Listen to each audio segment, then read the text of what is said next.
Hello everybody, welcome to another episode of Sunday Night Live with me, Jonny Lipsham, here at jonnylipshamstudios.co.uk. Mike is saying that the intro has no sound.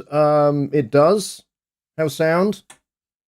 You probably need to log out and log back in, because I can see that sound is going through OBS, so it must be at your end. So, not the way I wanted to start the show, let's just say that much. But yeah, if anyone else can confirm that they have no sound, please let me know. It looks to me like sound is working, so it's got to be Mike. It's got to be Mike. Yeah. Mike is deaf, yes. I kind of agree with that.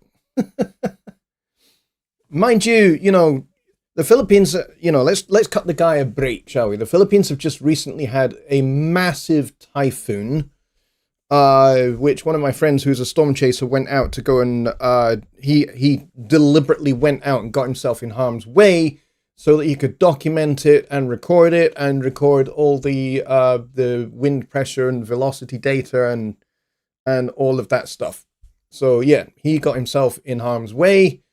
Lived to tell the tale and is now back in the United States and is now basically studying all the data that he collected from the gigantic typhoon. And so far, what I have seen of his data, it's mind-blowing. That typhoon was unbelievable. So let's give Mike a wee bit of a break, because the typhoon probably has made him a little bit more deaf than he was before. So. Anyway, Kyle, good grief. This is shocking, folks. Kyle Drajusiak was first in the door. He was the first one when I actually set up the show. He was the first one to say hello. So, well done to you, Kyle, for being first one in. Followed 15 minutes later by Billy Morgan. And then 8 minutes later, we have Tony Stringer. And we've also got the key man. That's my good friend, Ron. He's here as well. And of course, Mike and Venus, as I mentioned, is here as well. And we got Dave as well. Dave is here. Walrus 9. I think that's Tony, if I remember rightly. So he's here, the other Tony. If I remember rightly. And we got Dwayne here as well. He says, greetings from Idaho. Greetings to you, my friend. I'm glad you're here. Yeah, because YouTube has changed it whereby you don't, your username is your handle now instead of your actual name. So unfortunately, that means that everybody's names has changed for the most part, and I can't remember who everybody is. So I will get names wrong, and I apologize for that. So you're going to have to remind me who's who. We've also got the Mixmaster in here as well. And I think that is it. Yeah, I think that's it. Yeah. Carl says, I beat Billy. I had to check on him. Yeah. If we beat Billy, then yeah, if somebody beats Billy, it is well worth going to check and make sure that Billy is okay. Given his recent health issues, it's definitely well worth checking up on him, make sure he's okay.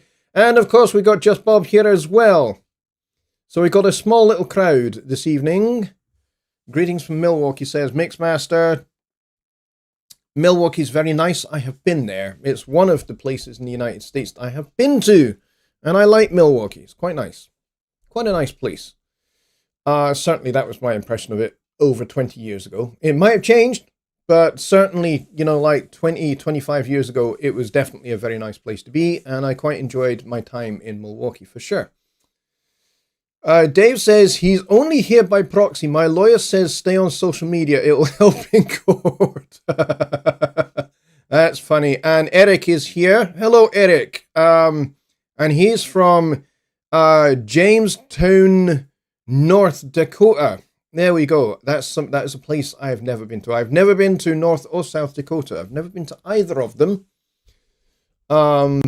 So yes, there are a decent number of states within the United States that I have not been to. I think I've been to 10 or 12 states of the United States. But yeah, I have got a bit of a kind of lifelong ambition, and that is to visit at least one part of each of the 50 states of the United States. Whether I will achieve that is debatable. Like I said, I made a start. And then basically 2008 happened, and everything after that just became absurdly expensive, and traveling to the United States became pretty much unviable. Yeah, unviable. It became basically unviable for me to do so. Unless I'm traveling for business, in which case I don't pay for it. So it's fine to travel to the United States if somebody else is paying for it. But yeah, it just became completely unaffordable for me to be able to do it. So 2006 was my last visit, and that was kind of in the summertime of 2006. And my last visit was to Chicago and the great state of Illinois. And I very much enjoyed my time there, and my trip before then, I was in New York, and didn't really get to see a whole lot of New York. I was there basically for 3 days. I was there to play a gig, basically. So I went and I played the gig, and then I flew back home pretty much the next day. So I didn't have time to recover from jet lag. Jet lag, what the heck is jet lag when you're only there for 3 days? It's not worth having. So, yeah, so that was my trip to New York. I would like to go back and visit it again and go and check out some places that in New York that are important to me. Places like 52nd Street, which I would definitely like to go visit, even though it's like radically different from what it was in the 40s. All the jazz clubs that were on 52nd Street are all gone. So, yeah, I would like to at least be there on the street, even though it's not what it once was. I'd like to go to Birdland, the jazz club that bears Charlie Parker's nickname. And I would also like to go to Minton's Playhouse, which is in Greenwich Village somewhere, I think, because that's kind of where bebop really began. Was at Minton's Playhouse at those jam sessions there in 1942 to 1945. So and Minton's it shut down for a long time during the 80s, and then reopened in the 90s, closed down again, and reopened I think in 2009, and is still running, which is amazing. So I would love to go there and check it out. Purely because of the historical connection to the music that I grew up listening to. So yeah, I would definitely like to go back and visit the United States. But like I say, it's pretty much prohibitively expensive now to fly over there. I'm hoping that we're out of the pandemic now. Pandemic is over and done, but still flights are very expensive. So I'm hoping eventually flights will come down in price again, and it'll be more viable, and then maybe I could fly back. The Beatnik days in New York City. Yeah, I'm talking, the 1940s, the bebop era.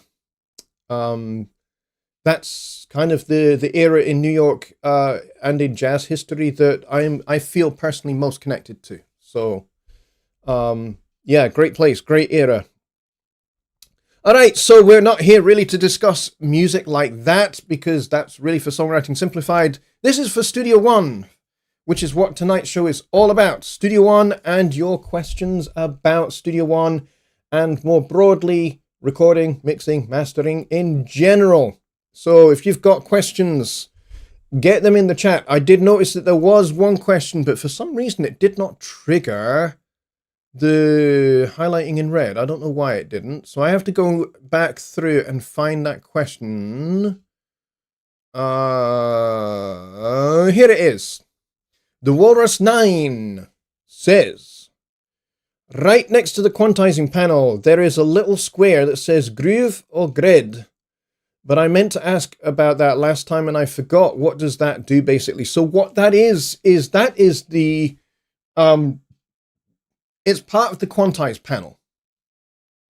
And so what that does is that allows you to quantize audio and MIDI, but more specifically audio, but it'll do both, to a particular groove that you have dropped into the little box. There's a little box in there, and you can basically drop that into there, and after you've detected all the bend markers for the transients, you can just basically drag and drop it into the groove box, and then basically that will enable all the music of any track that is following the tempo track and following the quantize. It will basically quantize everything to that particular groove. So it's very powerful. And then you can quantize everything to the grid as well. So you can do or. So you can either do groove or you can do grid. And it's a pretty smart way to do quantizing. Now, for the most part, most people, when they're talking about quantizing, even whether it's audio or MIDI, you select the event, you press Q, and that quantizes, right? Sure, that does that with MIDI. With audio, it's a little bit trickier because you need to basically have Studio One figure out where all the transients are, and the more transient information there is in the audio, the easier it's going to be to find all those transients and then shift them to the nearest grid marker. So something like strumming on an acoustic guitar will do it. Drums obviously will do it. Anything that's got a slightly percussive edge to it. So piano, electric piano, Hammond organ, those are kind of percussive instruments. Xylophone, glockenspiel, vibraphone. Anything that's kind of percussive will work really, really well when you are quantizing audio. However, if it's vocals, it's going to be much harder because there is less transient information in a vocal, because vocals are not really particularly percussive. Same with strings, not particularly percussive, so not really a whole lot in the way of transients. Woodwinds, depends on how much tongue there is in attacking the note. If there's a decent amount of tongue attacking the start of a note, you might get enough transient information for Studio One to be able to quantize that audio. But things like guitars, bass, drums, keyboards, those kind of instruments will quantize really, really well. So basically that's what that panel does. It enables you to quantize things very easily, and it's a very powerful thing to do. If you want more details on how that actually works, I'm going to recommend you go to the online user manual. The reason why I'm recommending that is because there is a really good section of text on there, but there's also embedded videos in it as well. So you can watch those videos inside the online user manual.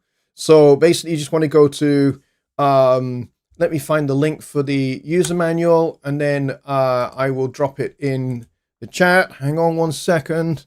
My chair is stuck. So I'm going to grab the link here, and I'm going to drop it in the chat there. So that there is a link to the the online user manual. There is, of course, the built-in user manual built directly into Studio One, but the online user manual has some videos built embedded in them as well, that makes accessing, more information about a particular feature a bit easier. A bit easier. Because some people, they don't like to read a lot of text. They much prefer to see something visually demonstrated. So the embedded videos are really, really good for that. And as far as I'm aware, Joe and Gregor between them are basically making a video user manual, which is gradually being updated and added to on the Presonus YouTube channel. So if you want to go and find those, you will find them. And there's loads of stuff there. So there's videos on every one of the effects in the native effects suite, and then the instruments as well. There's videos on each of those, and then other really, really useful features such as quantizing, groove quantizing, and all of that. That's there as well. So I recommend you go and take a look at those as well. Let's see. All right, Dave says, I saw an issue with MIDI transposition to chord changes to a new file/update, perhaps mute. Not my issue at all, just a thought for consideration. I'm not quite sure what you're referring. When you say transposing chord changes to a new file/update, I don't know what that means. To be really honest, I don't know what you mean. If you have a MIDI file that has chords and you want to transpose those chords up, you can transpose them at ease. If you're using the chord track and you want to transpose the whole darn thing, the whole song, including the chord changes, you can do that as well. You can use the global transpose, and the global transpose will affect the chords as well. So the chords will change as well. So if your song is in B flat major and you want to go down to A major, for example, and you use the global transpose and you set that to -1, and all the tracks that you have selected follow the global transpose, everything that is following that will go down by a half step to the key of A major, and that includes the chords as well. So the chords that are in B flat major will now be in A major. So that should work. Files from previous versions. Previous versions of what? Previous versions of songs? Previous versions of Studio One? I don't know what you're talking about. Yeah. So I need to know whether you're talking about previous versions of Studio One or a previous version of a song, because the answer is going to be very different which way you're talking about.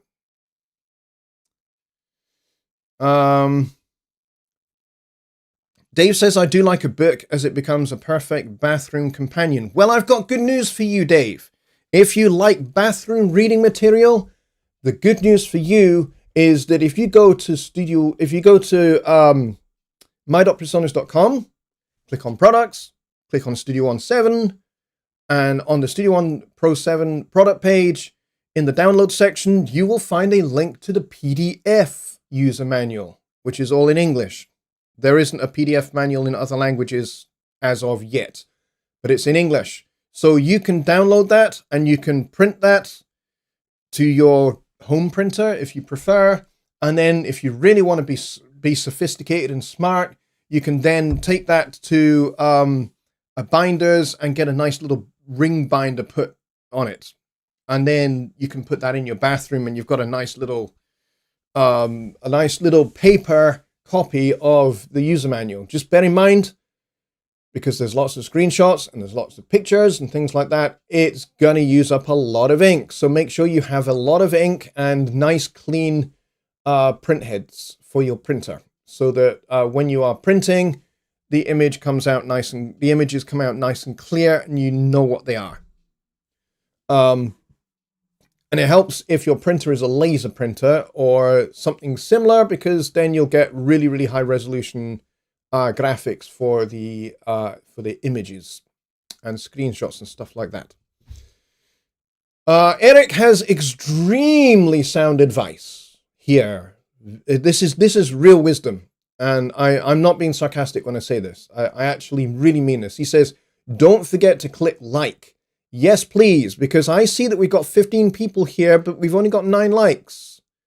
15 is actually really remarkably low for a Sunday Night Live, and I did advertise the absolute shit out of this earlier this evening, so bit disappointed that we don't have more people here, to be honest. But yes, smack the like button if you like what we're talking about here. Just going to adjust my chair. But yes, the question about the groove, quantizing and stuff like that, that's a really great question. It's a feature I have to admit I haven't really used a lot over the years. Mostly because the way what I use Studio One for and how I use it has changed quite a bit over the years. When I first started with Studio One way back in 2013, and we were on version 2 back then, I was less of a MIDI guy and more of an audio guy. So I was recording real instruments for the most part with maybe, what was the drum instrument I was using back then? I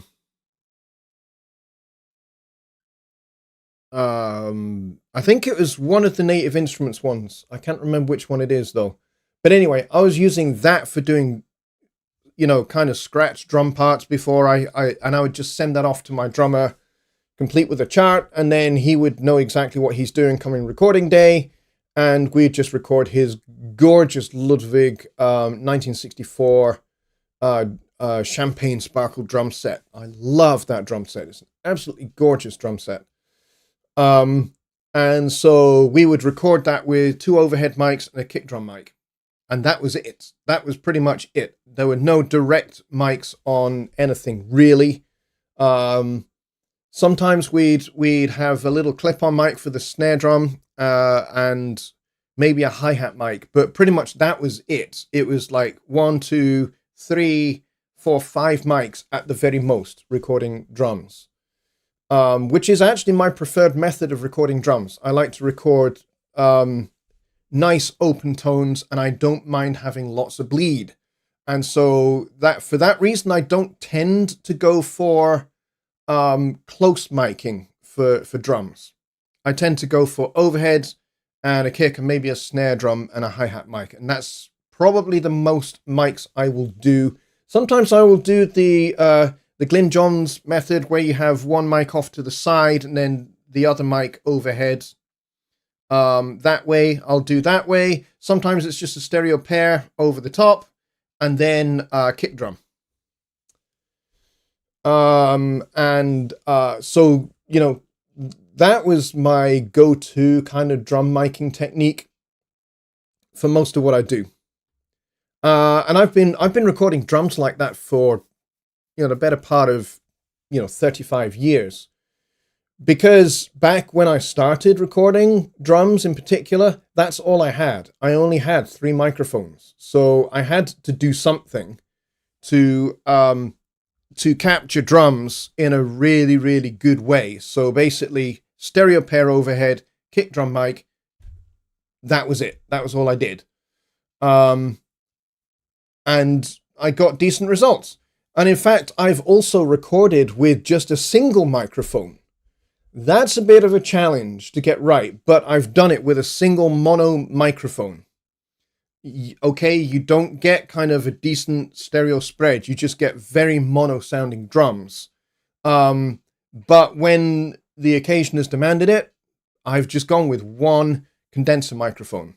And I just find the best spot where I'm going to get the best balance between kick drum, snare drum, cymbals, toms. And so it's about doing a lot of trial and test recording until I find that perfect spot, and then I leave the microphone there and we do the proper take. So yeah, I've done that before. And then maybe combine that with a couple of room mics. So, single mic parked in front of the drum set in a particular spot, and then a couple of room mics maybe about 10 or 15 feet away. And then you just compress the absolute shite out of the room mics and blend those in, and you use that room tone as well. I've experimented with lots of different things for different drum sounds, like um, putting a microphone in the hallway outside of the recording room. That's a nice one to do as well, and then blend that in. Or even miking up the room next door. Point the mic at the wall to the room, the room literally adjacent to where I'm recording.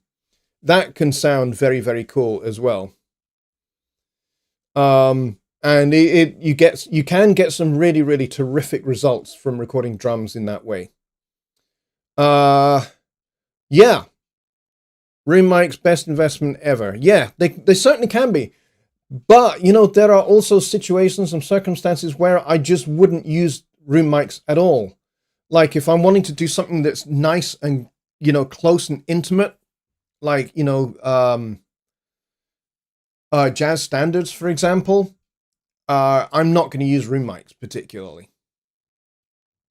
I would just go for my 3 mic setup or my 5 mic setup, depending upon what I'm doing.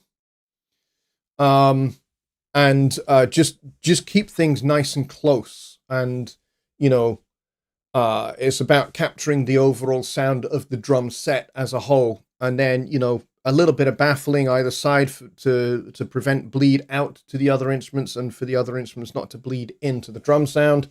And, that's probably about as much as I do for drum recording. And I personally think I get better results from minimal miking for drums than if you mic every single drum. Now, the benefit of miking every single drum is that you are then able to basically place every single drum in its place in the stereo field, and you're also able to EQ and compress each individual drum. And so there are definitely times when you would want to do that as well. Like I'm thinking of the drum miking for Steely Dan's Asia in particular, where it's very clearly a lot of close miking with some overheads as well. And you get the best out of Steve Gadd's four toms, those beautiful piano black Yamaha 9000 recording custom series drums, tuned nice and low with a decent amount of pitch bend, and those toms just sound absolutely gorgeous. With I think he was using Ambassadors on the top and Weather Kings underneath, I think is what he used. If I remember rightly from a Steve Gadd interview, I think he said that's what he used back in those days. With I think he had a coated Weather King on the snare drum. But that's how he got those beautiful sounding drums, and then they were just perfectly captured by Roger Nichols on that record. I mean, that whole record just sounds glorious. It's epic. It's just so beautifully recorded. You just can't find a flaw in Roger Nichols's recording techniques for Asia. It's a masterpiece in recording, and then it's a masterpiece in mixing. Elliot Shiner's mixing on Asia is just absolutely glorious. If there was any flaw that there might be, there is in Deacon Blues. Pete Christlieb's saxophone solo. There is a very noticeable fade up at the start of his solo, his tenor sax solo. If you don't believe me, go check it out. Go listen to that entire song, and then when you hear Pete Christlieb's tenor sax solo, not the one that's at the end of the song, but the one that's in the middle of the song, you can hear it just gets louder. It's not because Pete has moved nearer the microphone. It's they actually moved the fader when they were printing the master mix. They moved the fader. So, but you can hear it.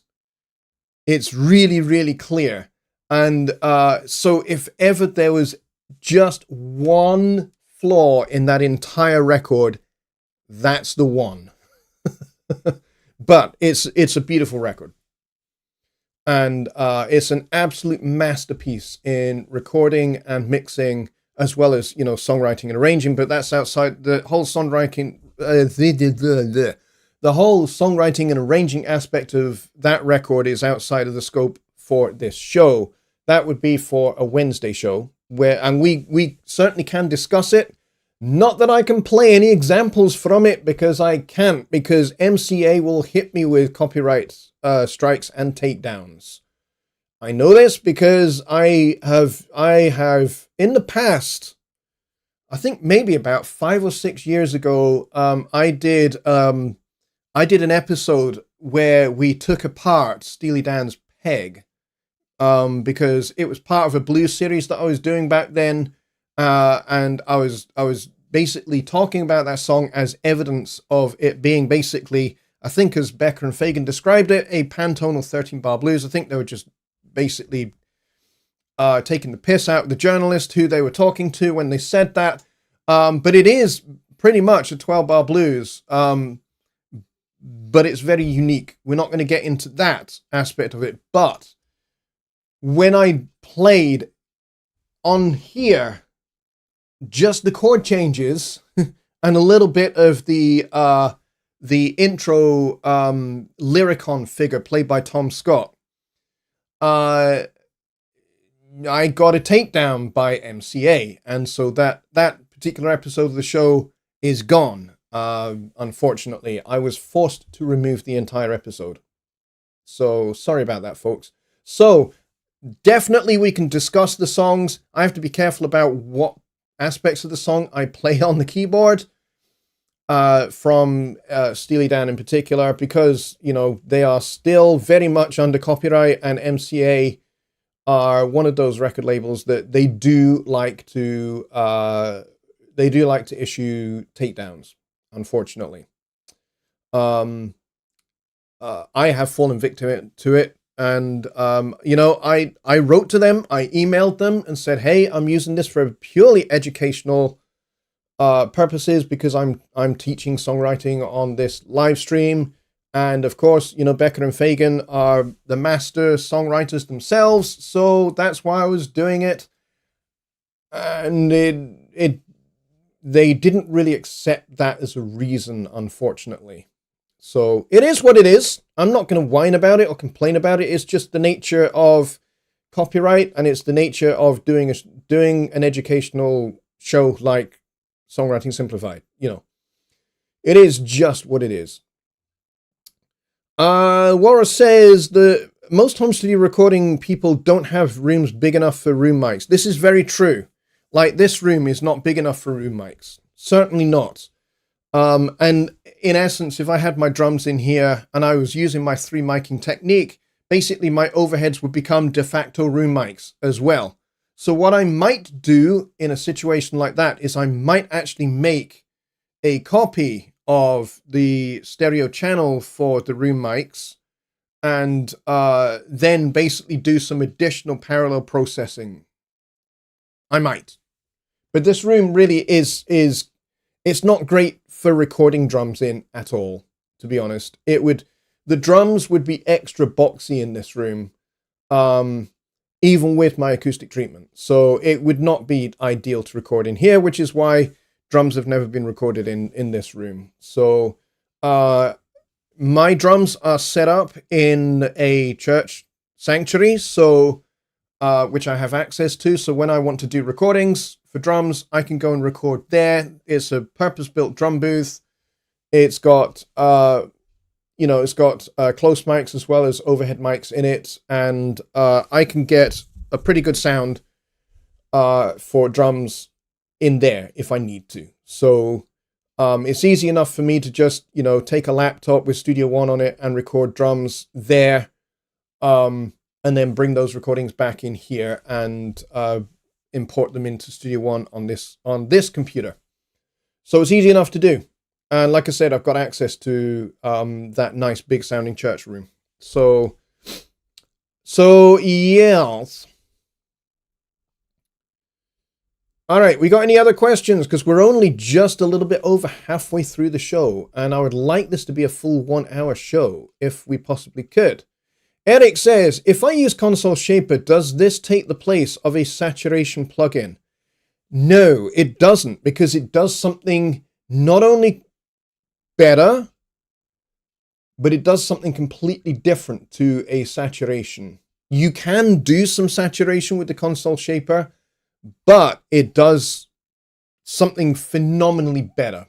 And that would then lead me on to talking about the whole mix effects thing and what they are and what they do fundamentally. So Console Shaper was the first of the Mix Effects engine plugins. So what does Mix Effects do, for those of you that don't know? Essentially what it does is this.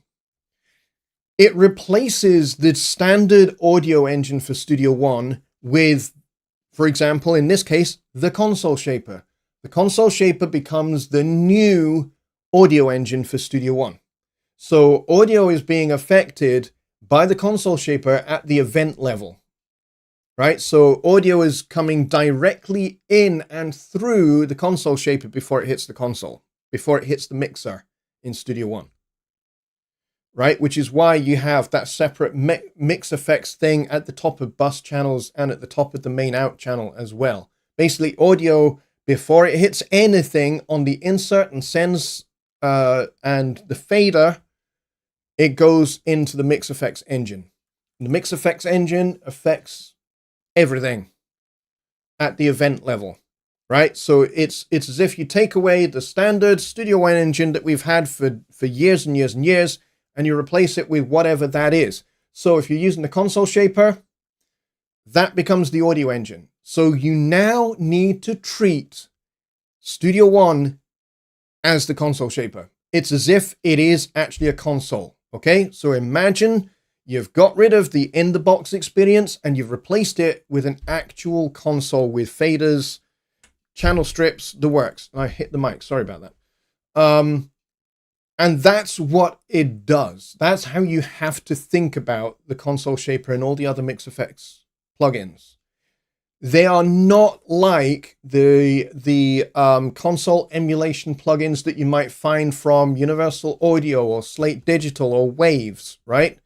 Because those sit on top of the Studio One audio engine, right? They are inserts. They sit on top of the audio engine. They don't replace it.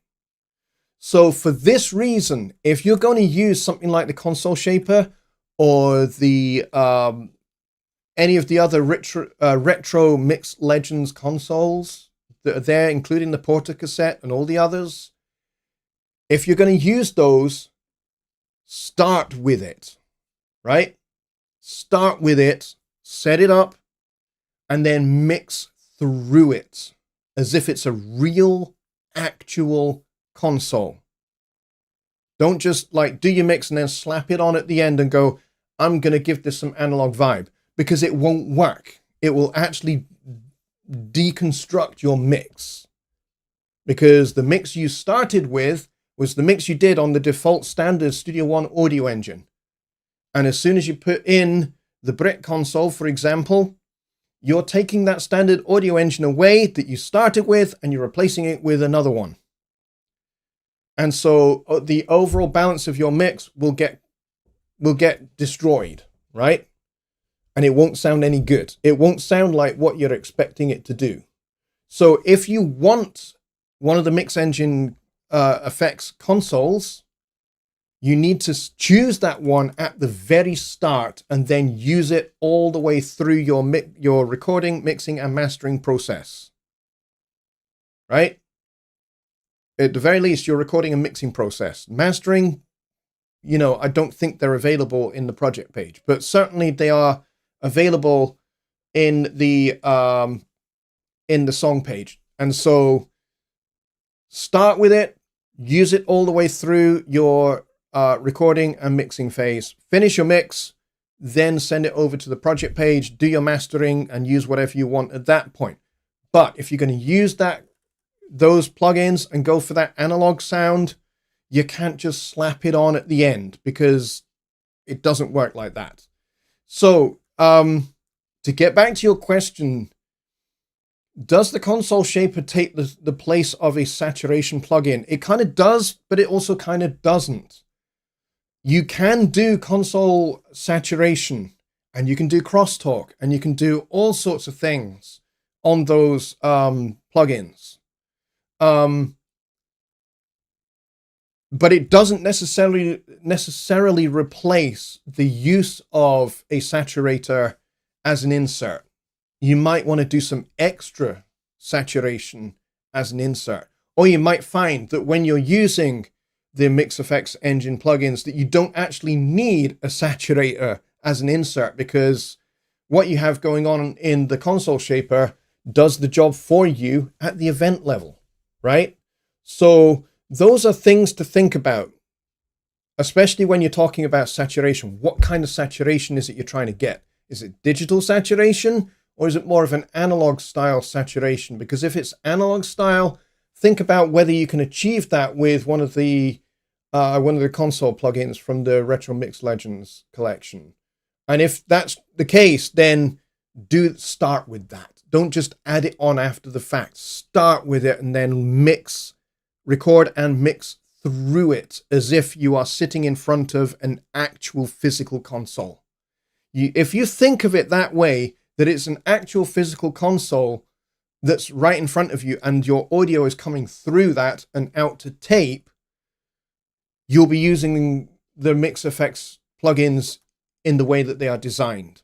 And you'll be using them in the way that will give you the most benefit of what they do. It's a great question. Absolute great question.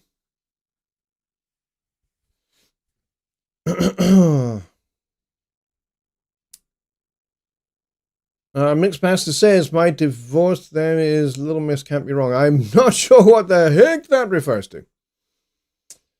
And Kyle has ordered his lunch. I think that would be lunch. No, it might be dinner, actually, because it's probably 6 o'clock in the evening over there.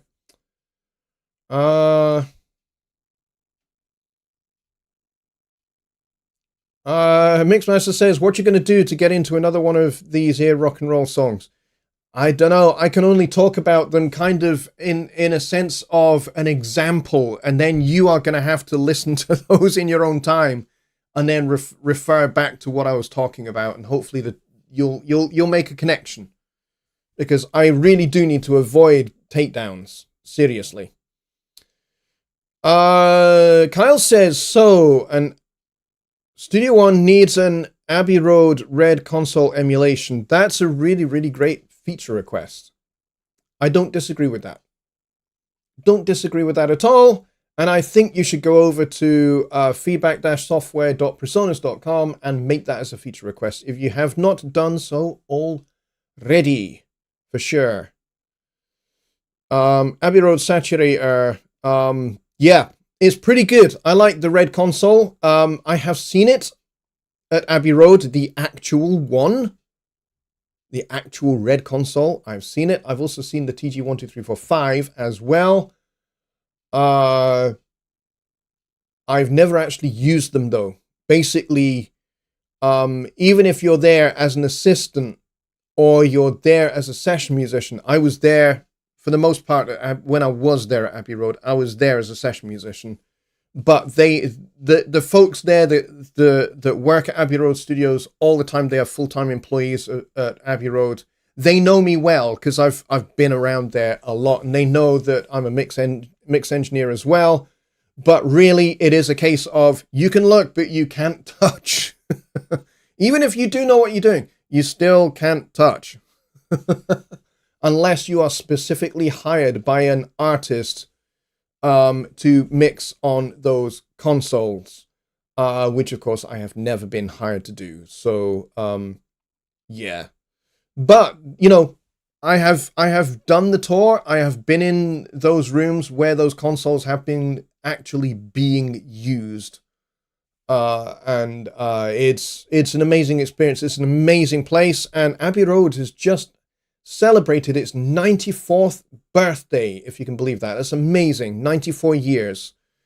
I think I've made mention of this before, but I actually own a very, very small part of Abbey Road. There was a while back, I think in the very early 2000s, maybe 2001, 2002, where Abbey Road was facing some financial difficulties, some very serious financial difficulties, to the point where they may have ended up having to go out of business. And so they basically opened the studio up and said, buy a share, buy a chunk of Abbey Road Studios. And so I did. I sunk some money into Abbey Road Studios. So I have a very, very, very small part in Abbey Road Studios as an investor. I'm putting the quote marks in there because I didn't really sink a lot of money in there. To me, at the time, it was a significant chunk of money, but comparatively speaking now, it really isn't. It's like, maybe it's a 0.5% share at best. But yeah, I do have a very, very small stake in Abbey Road Studios. I mean, basically, it's equivalent of owning the toilets across the corridor from Studio A, for example. It's basically, I own one of the toilets across the way from Studio A in Abbey Road Studios. If one can have such a claim to fame, maybe I do, maybe I don't. Dwayne says, do you think effects mix could be incorporated in a live mix somehow? Not really, because they're not available on the Studio Live consoles. Unfortunately. Again, that would be a feature request to have the entire mix, the Retro Mix Legends available in the FAT channel on the Studio Live mixes. That would be pretty awesome. I hesitate to suggest it, but I would say make that a feature request, but I don't really see it ever really coming to pass. That said, though, I've said that before, and then it goes and happens, because I know that my colleagues at Personas watch these videos, and they watch my streams, and so they know. So they've done this to me a few times, actually, because I'm on extremely good terms with the software development team and the product team, the hardware product team as well. I know them extremely well. I travel to Hamburg regularly, so I go to the office for like 2 or 3 days, and I go and I work with them, and I do that regularly. So they know me very well, and I know that they watch these live streams, and I know that they watch my videos as well. So if I say I don't think this will ever happen, they will probably go, let's make a note of that and make sure that happens, just to embarrass Lipsham. Yeah, they've done that to me before.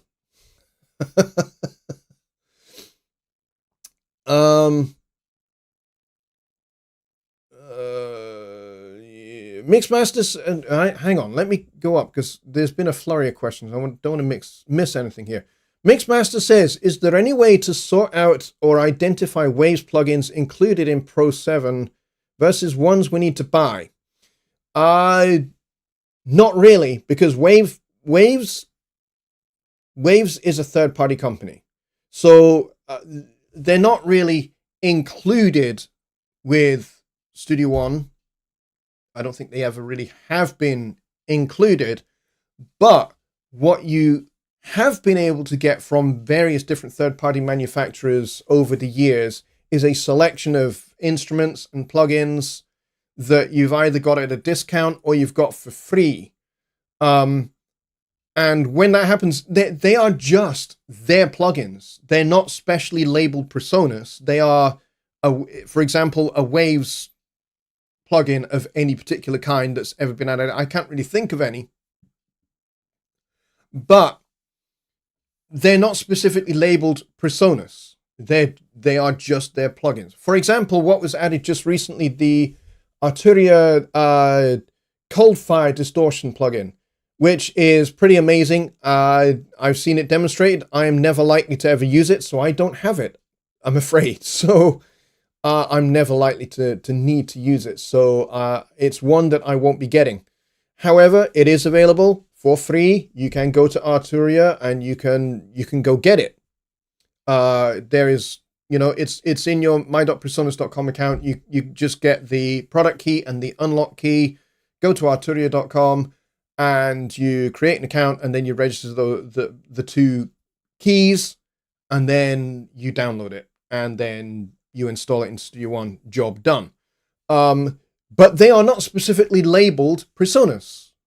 It's just a regular Arturia plugin that they have made available to Studio One 7 users, by way of the fact that we have this nice little friendship with Arturia, and we have this really, really great friendship with UJam that we've had for a few years, which has worked really, really well. There's a bunch of instruments that you can get from UJam that have come as part of the Studio Magic lineup of third-party instruments, third-party plugins.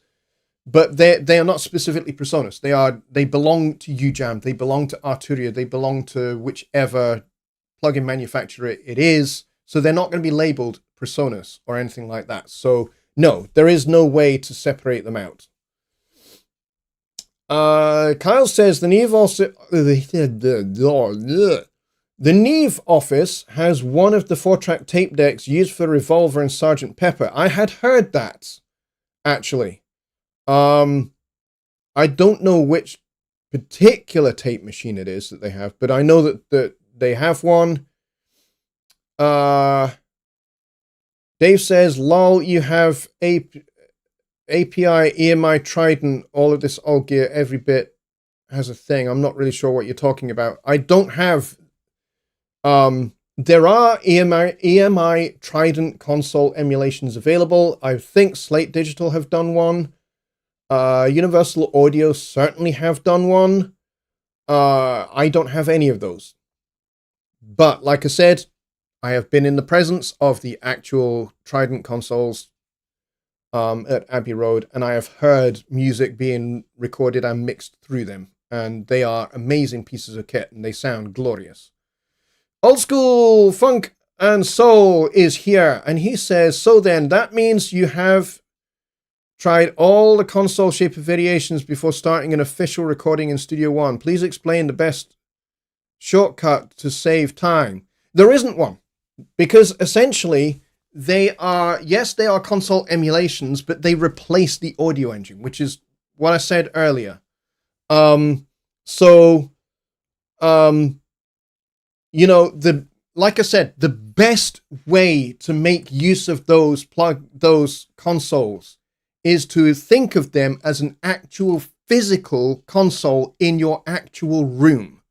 If you think of it that way, in that setting, if it were an actual physical console that you can actually physically touch in your room, like I was just doing then on my Studio Live mixer, if I imagine that the console shaper is my Studio Live mixer, it is a bit of a pain in the arse, but I could swap this out for a different console. I'd have to unplug everything at the back. I'd have to turn everything off.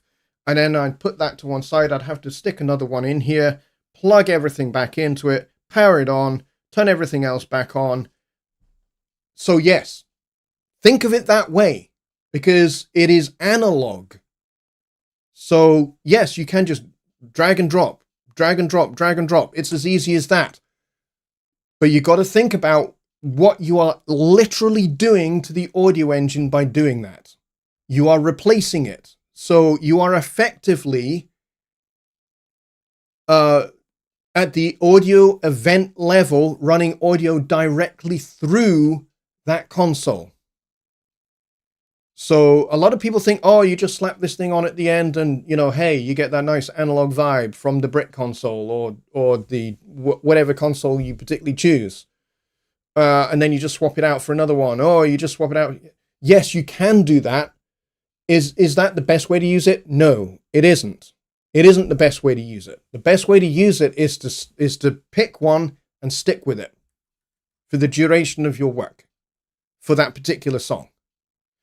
Yes, you can have console shaper for your drum bus.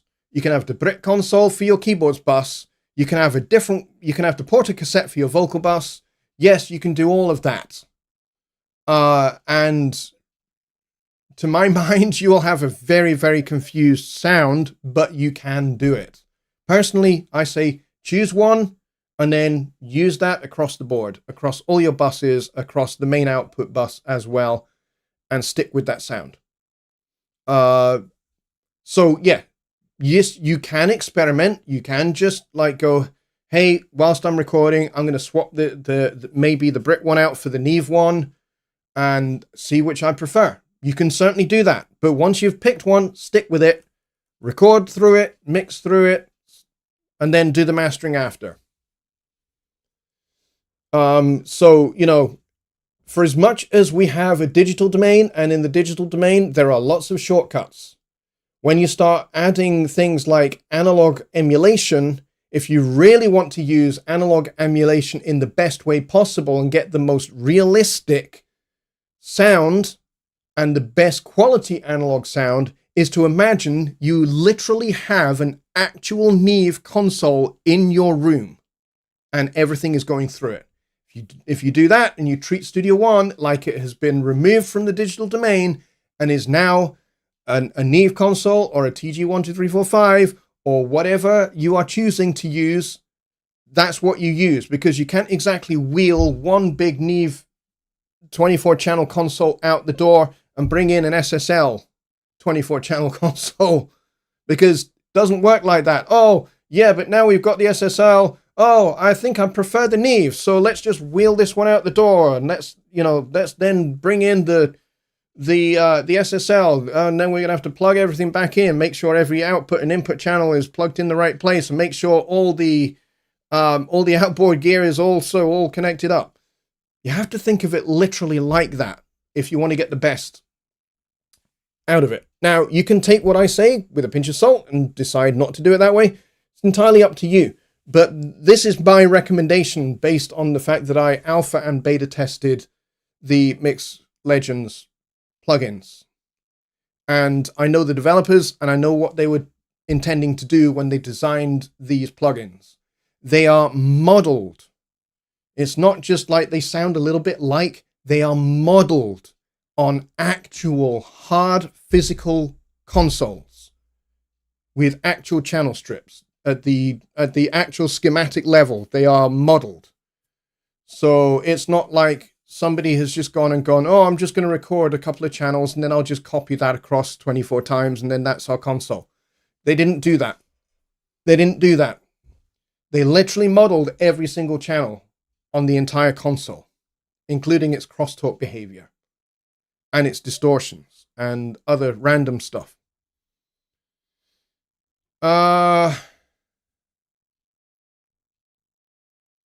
Let's go see what else there is.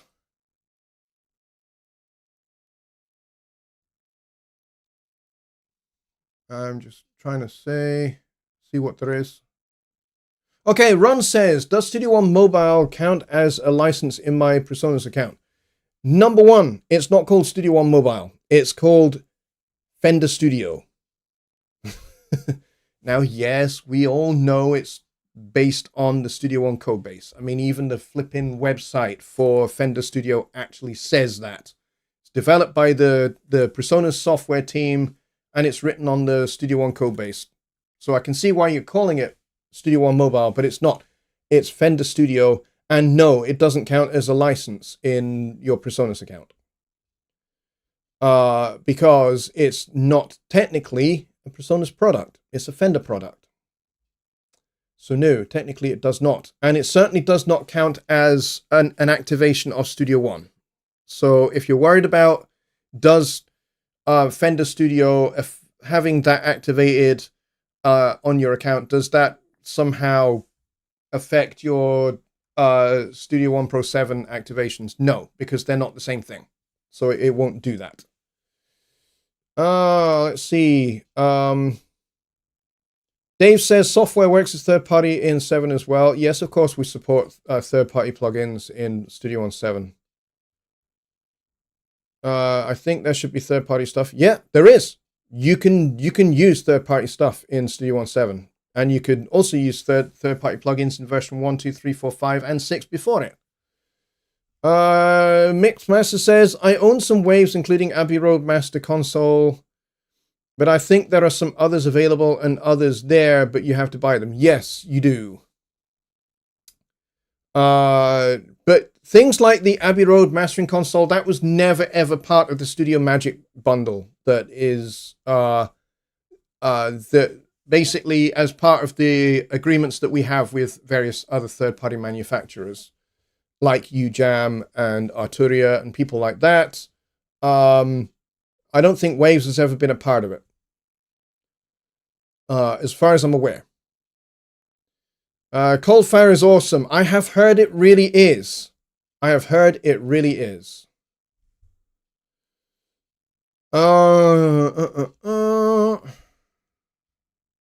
And Kyle says, yes, you'd have to try them out ahead of time to see what you like. Yeah, absolutely. It's the only way it works.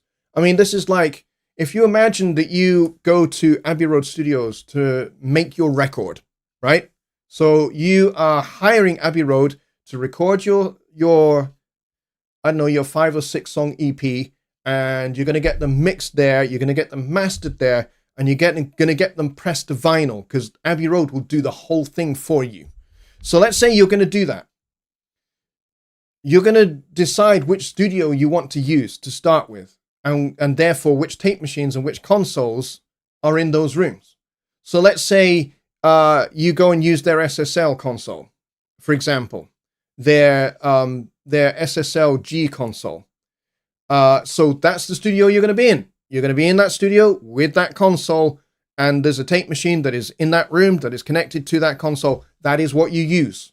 That is what you use for your recording and for your mixing, and then the mastering will be done in the mastering rooms further down the studio. And then they also, press to vinyl there as well, a little bit further down the corridor. But once you're in that studio, that is you. You are stuck with that console, and you are stuck with that tape machine and all the outboard gear that is in that room. That is all you have. So if you decide when you start recording, you know what? I really don't like this SSL console. It's not really vibing with this music. You can't change it. You're stuck. You can't move that console out and move another one in. So that's the point I was trying to make. And I've kind of labored it a bit, but it's important. I'm going to use folders to separate my license Wave plugins from the rest. Then if I find others included, you do whatever works for you, is what I'll say there.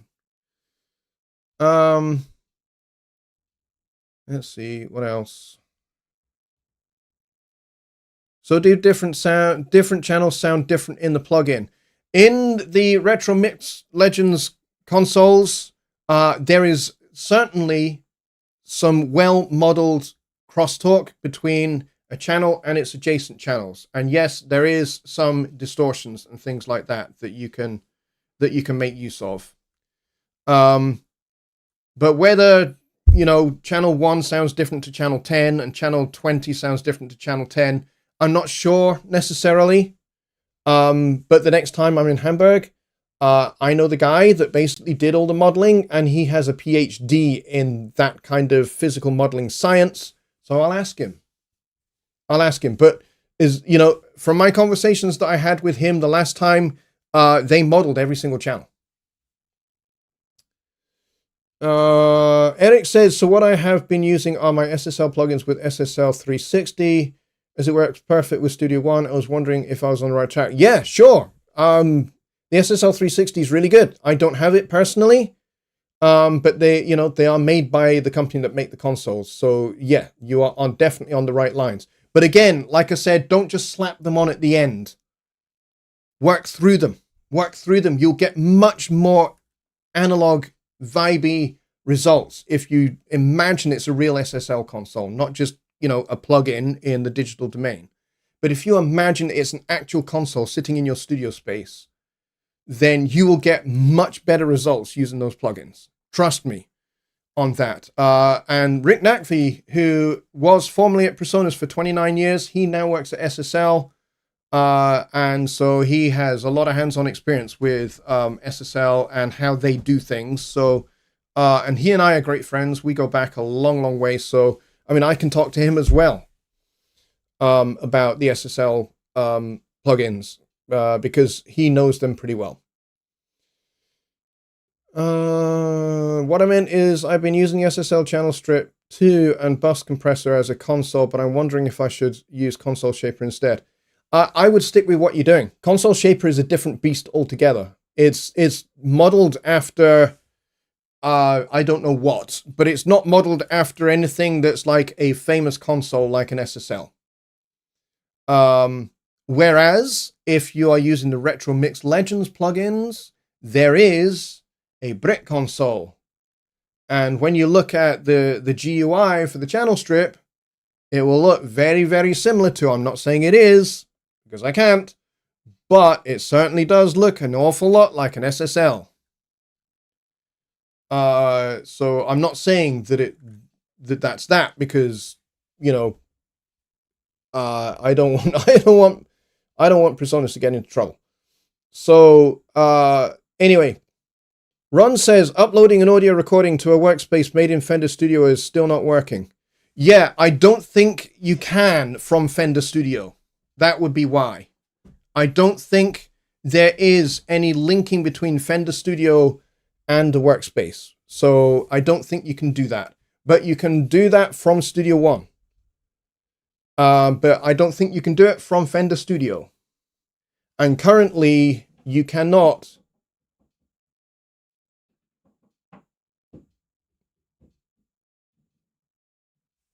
What the heck was that? Oh, okay. I heard some distracting noises from behind me, which you may or may not have heard.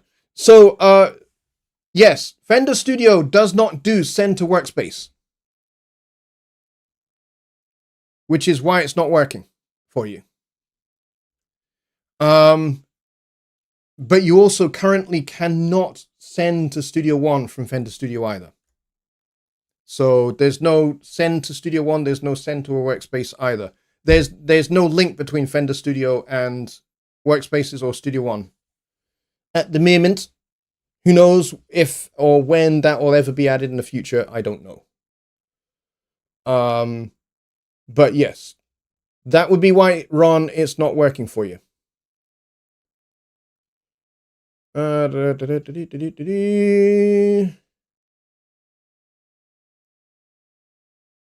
Okay, Mixmaster's got to run. Yep, and we are 10 minutes over, which is fine because I'm actually on vacation, so I don't mind running over. But it does look like we've only got 15 people here, and we didn't even breach 20 people. We peaked at 19. That's very, very low for a Sunday Night Live. But anyway, great questions, everybody. Thank you very much for all of your great questions. I appreciate them enormously. You guys are the best. Thanks again. And I will see you on Wednesday. Holy crap, my brain just basically went, nope, neutral. Having been in like 6th gear for like the last hour, it just goes, okay, nope, neutral. So, yes, Wednesday for Songwriting Simplified. I will see you then, folks. Have a great first half of your week. Enjoy the rest of your Sunday night. For those of you that have a Sunday night left to enjoy, and I'll see you Wednesday. Take care, everybody. Good night.